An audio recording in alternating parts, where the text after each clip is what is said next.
I wish to thank the clerk. I wish to thank the people of Wexford who once again have put their trust in me to represent them.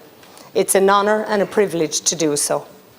I take this opportunity to thank my colleagues in the regional group for the confidence they have placed in me, nominating me for the position of Comhairle. I would like to pay tribute to the outgoing Comhairle, in particular for the kindness and guidance he has shown to me and many other members since his election in 2016. Whatever the outcome of this election, I wish my fellow candidates well. Whoever is elected will have a challenging role. I congratulate all of you, the elected members of this, the 34th Dáil, on your successful election. The multi-seat constituency electoral dynamic tends to incite an unhealthy competition among colleagues within constituencies, leaving most battle-scarred. Former Wexford politician Avril Doyle once described politics as the last blood sport. From speaking to the members in the last week, it would appear to be a very appropriate description. For those of us who were successful and elected, the wounds will heal quickly. For those unsuccessful candidates who put their names forward and did not succeed, the scars may linger. Either way, they are to be commended for allowing their names go forward. Chambers such as these are the lifeblood of a functioning democracy. Having succeeded in being elected, we are now the voice of our communities in this forum.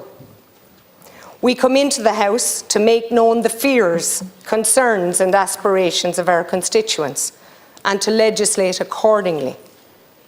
We communicate on their behalf the policies that they want addressed. In putting forward the views of our constituents, we make known the needs of the people to those who govern. In order to ensure that every member is heard, this House must function smoothly and efficiently.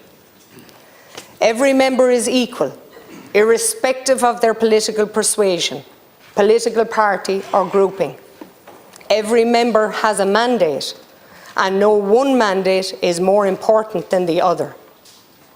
If elected as Comhairle, I will uphold these simple principles. Much debate has been heard around the turnout in the recent election.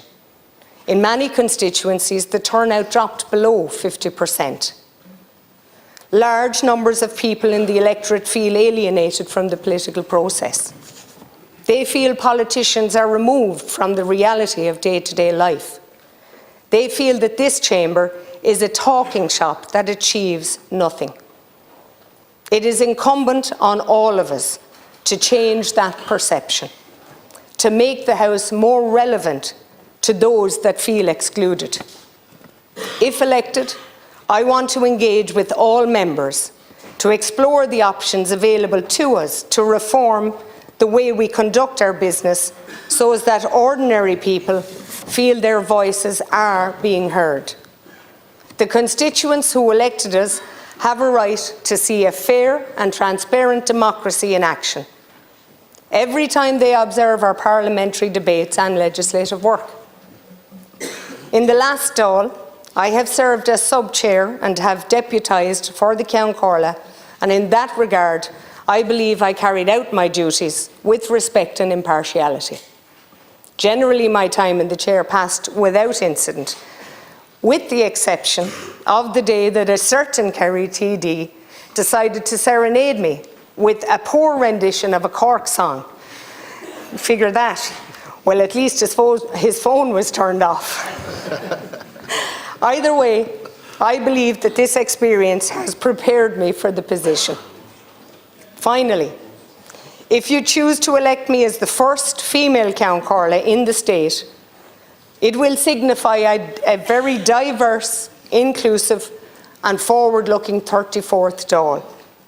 If elected, I will execute the office of Comhairle of Dáil Éireann without fear or favour. Go raibh maith agat a guibh, a cheachtaí.